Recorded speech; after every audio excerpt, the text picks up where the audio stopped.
Morning, guys.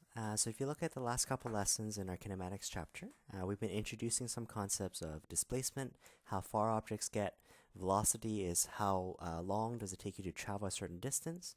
Acceleration, especially when acceleration was a different direction as velocity, it ended up changing your speed. In that case, they would actually slow it down. We started introducing some kinematic equations, which had sort of here's v initial, here's final. Using this sort of blindfold analogy, we're going to start off v initial. This is what I know when I throw the object upwards. This is what I know right before it hits the ground or when it hits max height here. So far, it's been giving us a lot of power to deal with sort of two instants in time, and we found that it was really convenient. Oh, now that I want to deal from the dock question down to the ocean, I can just redefine initial and final. What I'm going to introduce in this next set of lessons here is here's actually a simulation that we're going to be looking at. It still recaps with you some of those same terminology here. We have position, sort of its whereabouts. You're going to notice that our guy here is starting at 0 meters. This is sort of like the starting line. This is the flag. Because this is measuring displacement, you're going to find that going to the right is going to be a positive displacement. Going to the left here is actually a negative displacement. Yes, it's actually, I'm walking 2 meters to get back here, but again, displacement here has a direction, so we actually need a negative to imply that direction there. So you're going to find us, again, be really sloppy in this chapter here. Oh, let's just throw in a negative, or let's take away that negative there, because the negative just indicates to you direction. What's really nice about the simulation here is I can drag this guy here left or right? So if I pull this guy here to the right, he's going to have a positive velocity. I can give him a constant velocity. I can drag him over to the left. I can actually go backwards. And what you'll notice in the simulation here is it actually helps you calculate for you what the corresponding velocities and accelerations are. Let me just restart over again here. I could also, right now here, he happens to be standing at negative 1.39. He happens to be standing behind the starting flag at 1.39. I can actually give him a velocity. So let's give him a velocity, let's say, of 5 meters per second. Notice that even though he's physically standing behind, doesn't mean that he has to be traveling backwards. He already is he's just standing there, he's at 0 meters per second. If I then give him a positive velocity, our convention says positive means to the right. I would imagine when I run the clock, when I press play, I would imagine he just has a heading to the right. Right means positive, and therefore he's just going to start heading in that direction there. So what I want you to be able to see in the simulation here is the three concepts that we introduced, they're totally independent of each other. Just because I'm behind the line doesn't suddenly mean I have to always be a negative velocity. In that situation, I was behind the line, I have actually have a positive velocity. Let's say in this case here, I'm way in front of the line. I'm at positive 8.8. Just because my velocity is positive, just because my position is positive here, doesn't mean my velocity has to be positive. I can reset my velocity. Let's make it like negative 2.94, something like that. And all it tells me here is the position is in front. So that's why it's positive. But that's totally unrelated to your velocity. Your velocity here is negative. You'll notice negative actually means to the left. If I give him some negative velocity and run the clock, he happens to actually be going backwards. So far, there's been no acceleration. So far, he's been going at a really constant pace, and you see that the timer just sort of keeps going here. So let me just reset those variables here. So 0 seconds. So right now here, he's standing behind, negative 6.88. Let's give him a positive velocity. So he's still behind, but he's happily traveling forwards. He has a velocity of 6.14. Again, totally unrelated to the acceleration. This time I'm actually going to not keep the acceleration as 0. I'm going to actually have the acceleration as negative. So let's see if I can predict what happens. His whereabouts, I don't really care. His whereabouts, he's just standing here. He happens to be 6.88 behind the beginning line. What I really care here is the interplay between velocity and acceleration. He actually has a positive velocity, so he's actually going to start heading forwards, and his acceleration, notice, is negative. Velocity and acceleration are opposite directions. Is he going to speed up or is he going to slow down? Hopefully you're able to see me slow down here. But again, because this acceleration rate here is not all that big, just because I know he's going to slow down to a stop, doesn't mean he's going to come crashing to a stop. We've done calculations where he just gradually pulls the brakes, he gradually slows down. Let's just run the clock here. He had a 6.14. But he gradually slows down. You'll notice he's actually traveling a positive distance. He took that much positive ground to eventually come to a stop. Once he's actually at a stop, he now has 0 velocity. You're going to see in a second, once your velocity here drops into the negatives themselves, once he's actually looking to the left as well, now he's heading to the left, the acceleration is still to the left. Whenever velocity and acceleration are in the same direction, it actually implies he's going to speed up. So he's gradually going to cover more and more and more distance over time, and he's actually going to start increasing in that fashion there. So hopefully that helps you rehash for you these three variables here. What I want to show you in the simulation is these three variables are totally independent of each other. I'll post the link under the resources section. You can play around with it some more. You can even toggle on the velocity vector and the acceleration vector just so that you can see a little bit better. Let's do it in this case here. So let me actually move his position back a little bit. So let's start him here. Let's give him that negative velocity and let's give him a positive acceleration. So this time he's trying to head in one direction here, but he's encountering a wind or he's encountering a friction that's slowing him down. He's still going to be traveling in negative displacement. He's still going to take a little bit of ground in the leftward direction, in the negative direction to bring him to a stop. But when I run the clock here, he's going to gradually, oops, I actually didn't have enough room there, right? Maybe I have a limit to 10 to 10. Let's try that again here. Let's give him a bigger acceleration. So let's give him that velocity of, let's say, negative 1.43, but let's give him positive acceleration. He can actually come to a stop that way. So you can actually play around with sort of these acceleration and velocity vectors. Don't make the guy run into the wall all that much, okay? But there you go. If you look back sort of generically at our kinematic equations, we would deal with sort of initial and final. It sort of said, initially, those are my settings. I set that's your velocity, that's your acceleration, and you tell me when to stop. Maybe I would stop it when he actually hits the wall. I call that one final. What I'm going to add to our lessons is actually, we're actually going to do this as a graph. What if I'm not just interested in his starting and his final, which our kinematic equations do perfectly well, but what if I'm interested in his whereabouts as he travels between initial and final? What if instead of being blindfolded, I actually want to literally see what he's doing in between, not just calculate, here's what I know about the start, here's what I know about the end. So what we're going to do is we're going to actually analyze this in terms of our charts. You can just toggle over to the charts page here. In today's lesson here, we're just going to focus mainly on a position time graph. In tomorrow's lesson, we're going to introduce a velocity time graph. That's also another way of plotting his motion. If you really got into this here, you can actually get to what's called an acceleration time graph as well. For us, we're not going to worry too much about it. All right. So right now here, our guy is just traveling forwards and backwards. We're going to focus in our lesson here on a position time graph or displacement time graph. I want you to imagine this race where I can drag him forwards and backwards. Imagine the starting line here was on the x-axis. And imagine when this guy here goes forwards, on the graph, he's actually going upwards because that's a positive displacement. So our guy can run forwards by going up. He can run backwards by going down. He's also stuck in one-dimensional land. He can only go up and down. And what I'm going to plot it against here is I'm plotting his position. How far away is he from the starting line? But I'm plotting it as time ticks onwards. Time is a scalar. Time actually doesn't care what he's doing. He could be standing there. He could be not moving. Doesn't really matter. Time is just going to keep ticking onwards. And what this graph is going to do for us is it's actually going to plot his position as the time itself ticks forwards. So let's see if I can turn off the other two graphs for now. So we're focusing mainly on this position time graph. Again, the race is if he goes to the right, that's positive. Positive actually implies going upwards. And what it's going to sample is I'm going to sample at whatever time he is, where is he? At a later time, where is he? At a later time, where is he? And it's actually going to plot all the positions over the time interval. So let me see if I can do a few motions here. I'm going to hold the guy. I'm going to drag him forwards. I'm going to try to drag him as steadily as I can. Give him that constant velocity. And you notice what's happening there is it's actually plotting. As time goes onwards, at the beginning he was at 0. A little bit later he was still at 0. A little bit later he was still at 0. But as I start dragging him to the right, you'll notice his position starts climbing in the positive direction. Now a little bit later, oh, he's a little bit in front.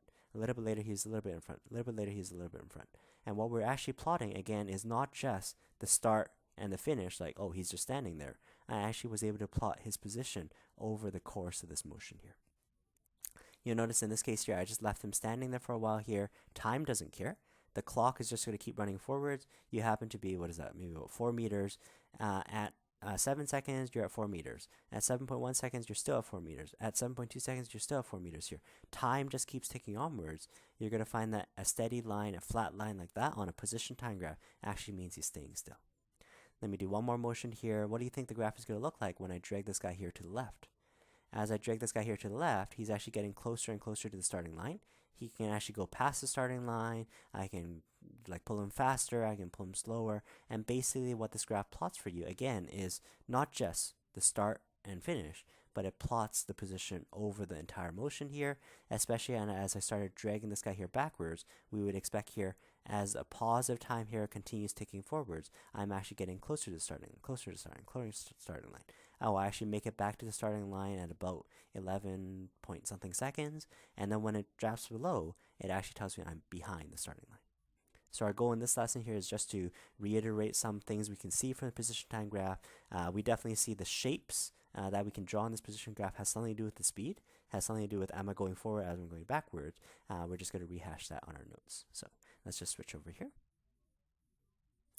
Okay, so from that simulation here, we started introducing what's known as a position versus time, or position time graph, just for short. Because his position is sort of related to displacement as well, you could also call it a displacement time graph as well. While we're plotting here, we did our graphing section. Our titles are always sort of our y-axis versus our x-axis. In this case here, I'm plotting his position. I'm going to label that as a displacement. I'm going to label that as d with an arrow. And I'm going to plot that against time. Time just keeps ticking forwards. So we have those two variables there. For the simulation, again, you saw the guy. At first, here's the flag, here's 0 meters. At first, the guy can go right. He's positive. That one there, I just imagine here the race on my graph here. Imagine the race is actually going up and down. If he actually goes to the right, right is positive. Positive is actually on my graph, let's say positive 1, positive 2, positive 3, like that. Going to the right actually implies he's actually going upwards this way. If I drag this guy here over to the left, he's actually going to go downwards, and these are negative displacements here, -1, -2, -3. Distance-wise, it would just be positive. The distance between 0 and 1 is 1 meter. 0 and -1 is also 1 meter. But because we are plotting his position, because we are interested in whether he's in front or behind the line here, I'm actually tracking his position that way.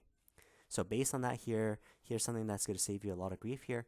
If we are above the graph, yes, I would actually need to go forwards to actually get to these positions here. But really, as long as my graph is up here, remember position is something totally independent from velocity. I can't actually guarantee I'm actually going forwards. I could be standing in front of the line and I can be actually heading backwards. The only thing that guarantees if I'm above the graph here, what's guaranteed is I'm actually in front of, I'm just going to say the line, in front of the starting line. I'm in front of the flag. If my graph drops below, all I can guarantee, again, I can't guarantee your speed, I can guarantee I am behind the line. And we'll talk about sort of how we actually read velocity as we'll do this here. Let me sketch for you just some sample shapes here. I'm going to do, let's say, that shape. And then it goes this for a while. And then it starts coming downwards. Let's even start introducing some curves. So let's do a curve that does this. And then let's do a curve that does this. Right? So the sort of first style of question they can introduce to you here, our kinematic formulas up to this point have been, here's initial, here's final. Oh wait, I want to redefine. Here's initial, here's final. It was able to give you some readings, but just start to finish, but we were blindfolded for the entire motion. What this position time graph does for you, again, is we're not putting on a blindfold at all. I'm actually seeing, yeah, you might still be calculating initial and final, but I'm seeing all the in-betweens. So how this can be typically worded here is just to make some interpretation of the graph. What I can do here is I can just actually separate this into multiple segments. These segments here don't have to be evenly spaced. And I can just label the segments here. Let's say this is segment A, segment B, segment C, and segment D, right? And all I want you to do here is just read the graph. What is the guy doing in each of these segments? And as you're labeling this here, some good things to talk about is you can tell me something about their direction. Is he heading forwards? Is he stopped? Is he heading backwards? And you can also tell me something about his speed. Is his speed changing? Is it constant? Usually that's enough for the interpretation, right? So let's see if we can go through this motion here. At 0 seconds, he's on the flag, fine. A little bit later, 0 seconds, he's a little bit in front. A little bit later, he's a little bit in front. A little bit later, he's in front. Which direction is he heading? Well, for us to get in front of the flag, I have to be going forwards. So I can actually say in part A, he's actually going forwards. And therefore, his speed has to be positive. So we have a positive velocity, right? Whenever your speed is positive, it means to the right, it means forwards. But what I want to introduce to you here is, can we also talk about, is his speed constant or is speed changing? How we can do this here is we can just think the formula. Speed is actually given by displacement over time. We'll do that formula a little bit more in just a second here. Sorry, time is a scalar. We're going to actually see that as actually the slope of the graph. But what you can start thinking about here is, if you give me that same time interval, I can track how far you get to figure out what the velocity is. And what I'm going to do as an analogy is sort of like a staircase analogy. Give me this increment of time, right? That's on the x-axis. I'm going to travel yay far. I'm going to travel about half a meter. Give me the same interval of time. Oh, it looks like I actually traveled the same distance. Give me the same time interval. Oh, it looks like I traveled the same distance. Because, as we'll see, the slope is constant, we actually see that we actually have a constant velocity. I was trying to mimic that on the simulation. Maybe my hands weren't as steady as it should be, but basically, if I'm noticing, hey, I'm covering about the same displacement for every time interval that you give me, I can actually imply here, not only is your speed positive, right, you're heading forward, I can actually refer to it as actually a constant velocity. That actually describes the motion quite well. If you really wanted to, you can even say, well, I end up in front of the line because I'm traveling forwards. Let's switch over to the next part here. For the next part, we have segment B. The graph is steadily being drawn, because what I want to show you here is time doesn't care what you're doing. So at this time, I was, 2.5 meters away. A little bit later, I'm still 2.5. A little bit later, I'm still 2.5. A little bit later, I'm still 2.5. The time just keeps ticking onwards, and it's plotting a point for where you're standing as time goes forwards. So if I'm always at 2.5, a little bit later I'm 2.5, a little bit later I'm 2.5, I'm actually not moving. I can say I'm at rest. And in this case here, rest actually means your speed is actually 0 meter per second, also constant, right? So that's what it looks like. Just because I'm stationary doesn't mean the graph doesn't continue ticking forwards. The independent variable just keeps going forwards, no problem. Now it starts becoming a little more interesting when we start getting into these curve segments. So first thing I want to know here is I want to know my heading. I want to know my direction. So I'm currently 2.5 meters away. Over the segment C, a little bit later, I may be only 2 meters away. A little bit later, I'm 1.5 meters away. A little bit later, I'm only 1 meter away. What's happening to my sort of my position relative to the flag? Well, I was 2.5, and I'm steadily getting closer and closer to the flag. The only way for that to happen, if I was already in front of the flag, the only way for that to happen is for me to actually go backwards. So in this case here, my direction is actually negative. Right? We can actually say we have a negative velocity. The sign of the velocity actually tells me which direction I'm heading. Again, I want to emphasize here, yes, I am still very much in front of the line. I'm forwards from the starting line. But just because I'm standing there doesn't mean I have to be yet going forwards from there. I'm actually going to start traveling backwards. I actually get bored, and I actually just sort of walk backwards towards the flag there. The velocity, however, is changing. When you talk about the speed here, I don't need you to calculate all the numbers per se. What I want you to calculate is is it speeding up or is it slowing down? We're going to use that staircase analogy to see if you can interpret it for me.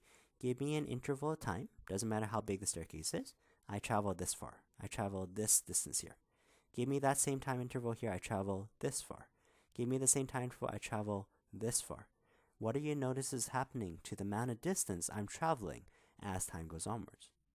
With this staircase analogy, you're actually seeing I'm actually covering more ground with every step. So in this case here, not only am I going backwards, some people do sort of start thinking, well, backwards, oh, it means I have to be slowing down. No, backwards is just the heading.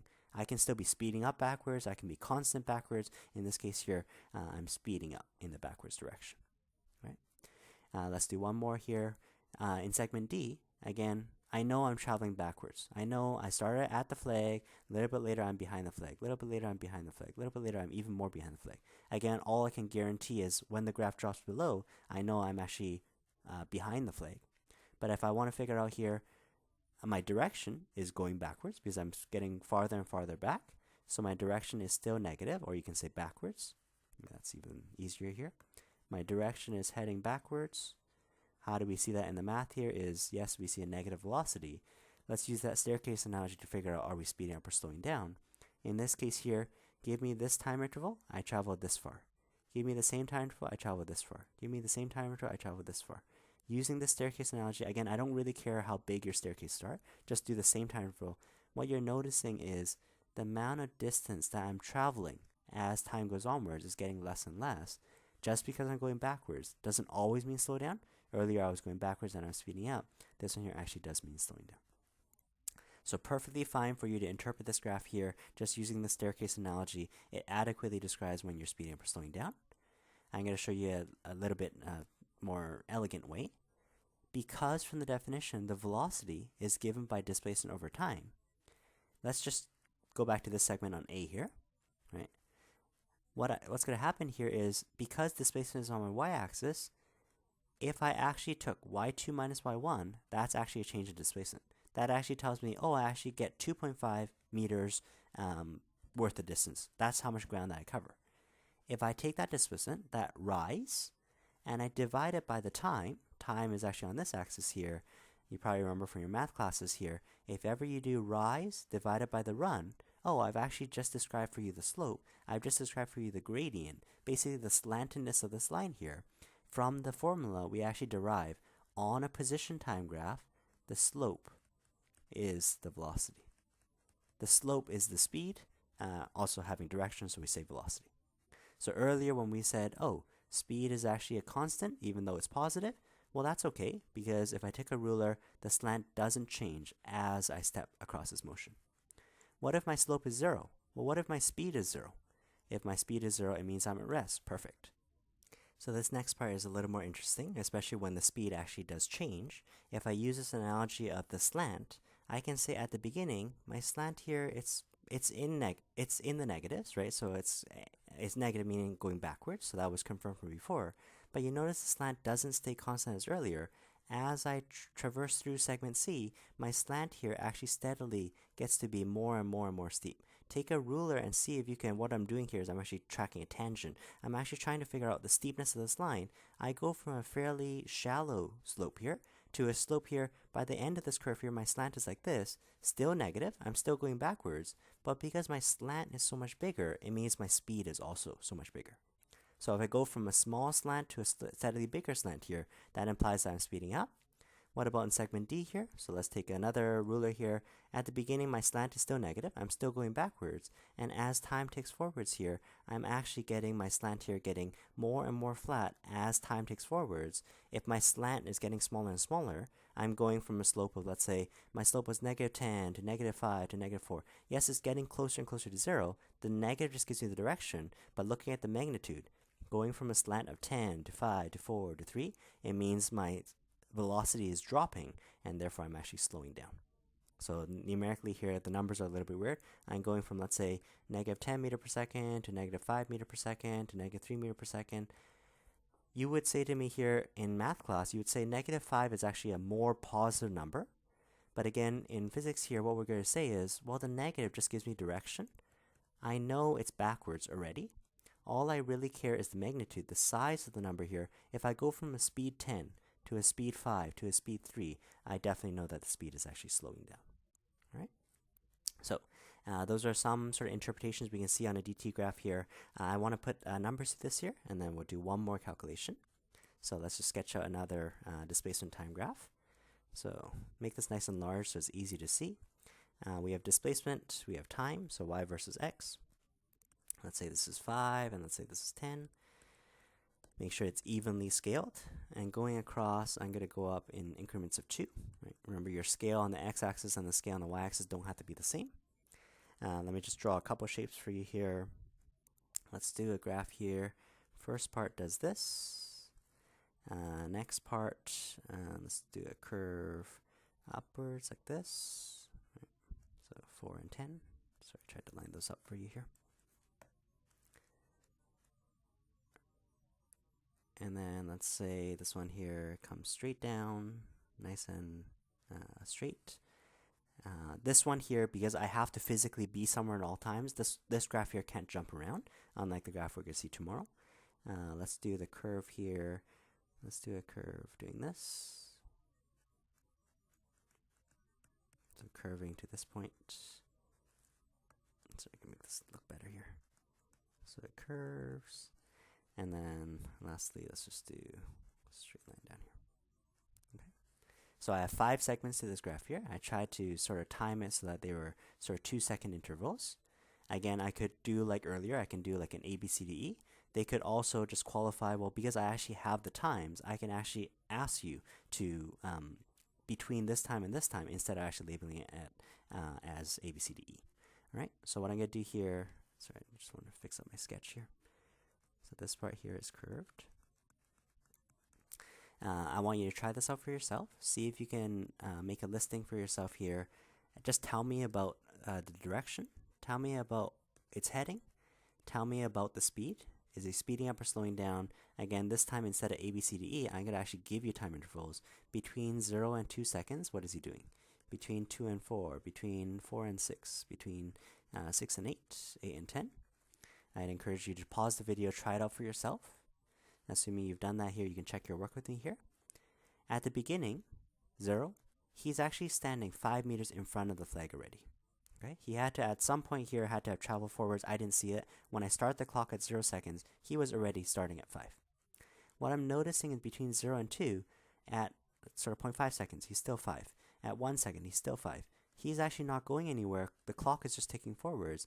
In this case here, I can say direction-wise, he's actually at rest, and his speed is actually constant. Be really careful here. Constant speed doesn't always have to mean 0. Constant means just unchanging.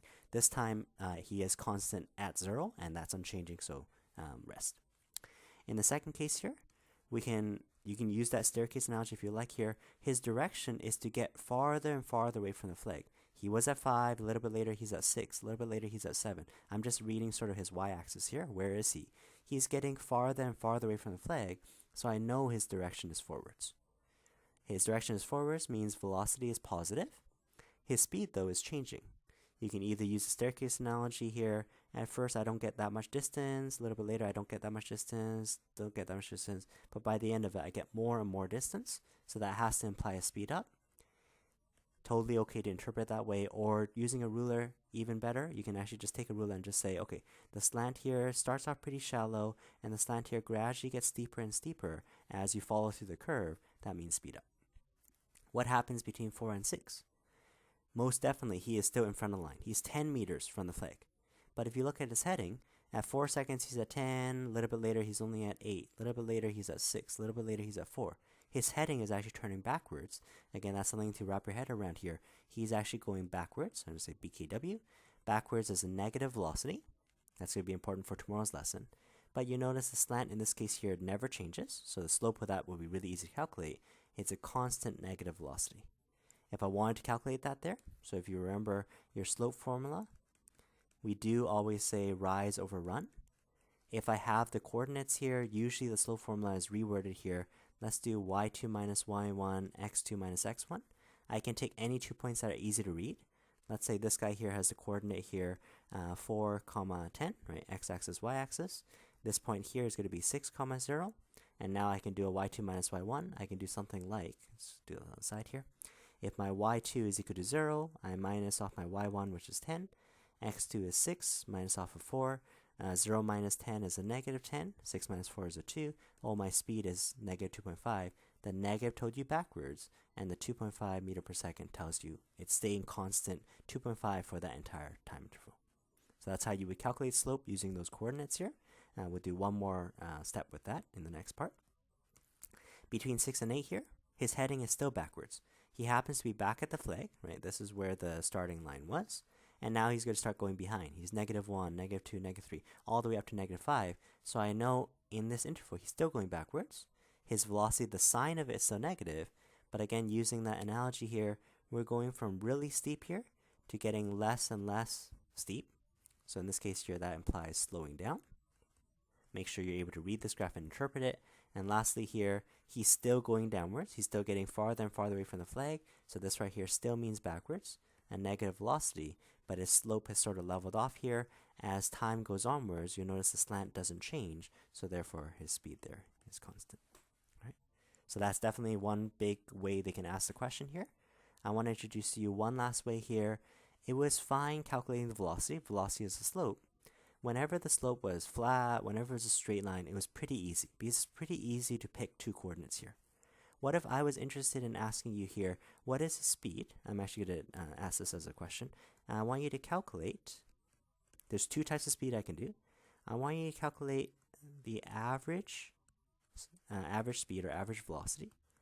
Calculate the average velocity between 0 and 10 seconds. Let's do this one first. This one's a little bit easier. This is back to my blindfold on, blindfold off example here. At 0 seconds, I know I'm at 5 meters. Realistically, this guy walks forwards, walks backwards, he changes speed. By 10 seconds, he happens to be 10 meters behind the line.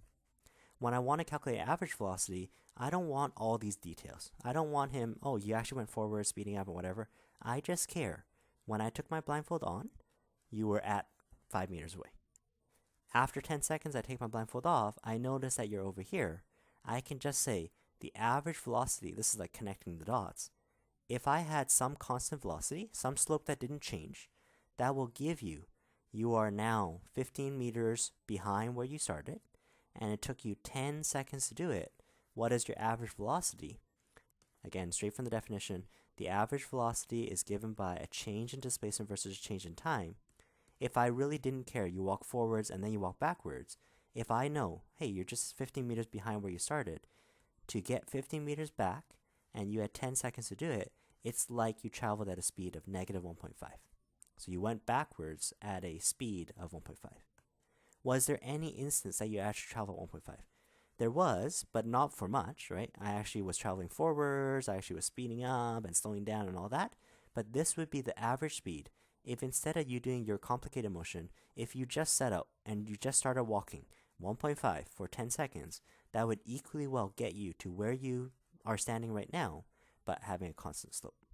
So that's what an average velocity here. If you want to sound really fancy here, this is the slope of the secant. The secant is this line here. It's like a connect the dot line. I just want to get from start to finish. I couldn't care less what happens in between.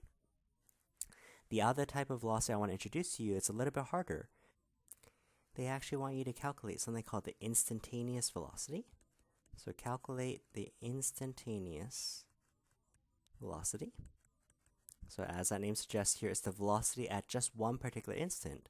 Let me just choose a time, so just for reference sake here, I want you to calculate the instantaneous velocity at 7 seconds.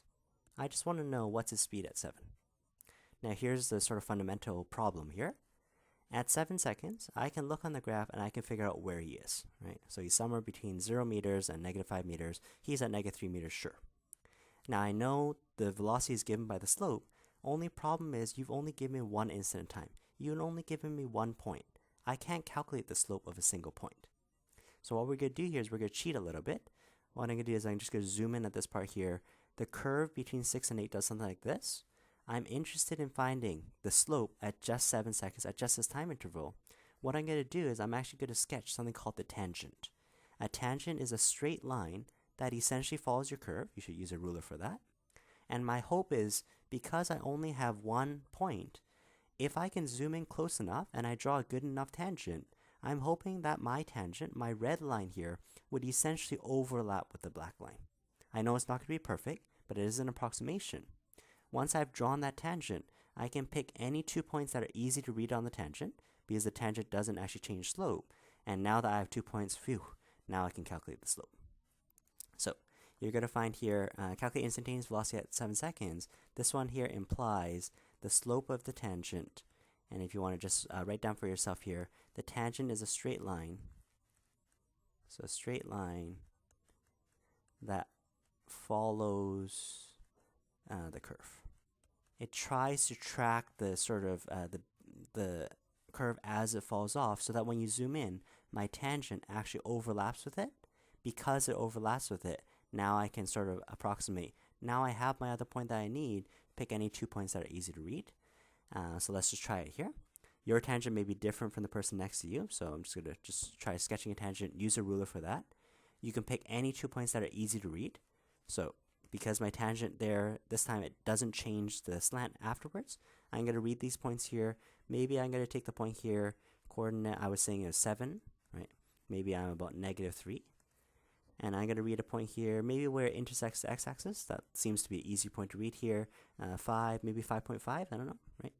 Again, your tangent may be slightly different from mine. That's totally fine. But now I have those coordinates. Phew. Now I can find the velocity again. I want to go y2 minus y1, x2 minus x1. It really doesn't matter which you call point 1, point 2. Just make sure you use the same consistent point. Let's call the 7, negative 3.2. So I'm going to take a negative 3 minus a y1, which is 0. divided by 7 minus 5.5. Again, your tangent, depending on how you approximate it, may be different from the person next to you, but this is somehow able to give me the slope. Even though technically slope always needs to have more than 1 point, the slope of the tangent will approximate the slope for this 1 point. For the instant, it is at 7 seconds. All right? So have another look at your worksheets there, and we'll pick it up from there tomorrow. Thanks, guys.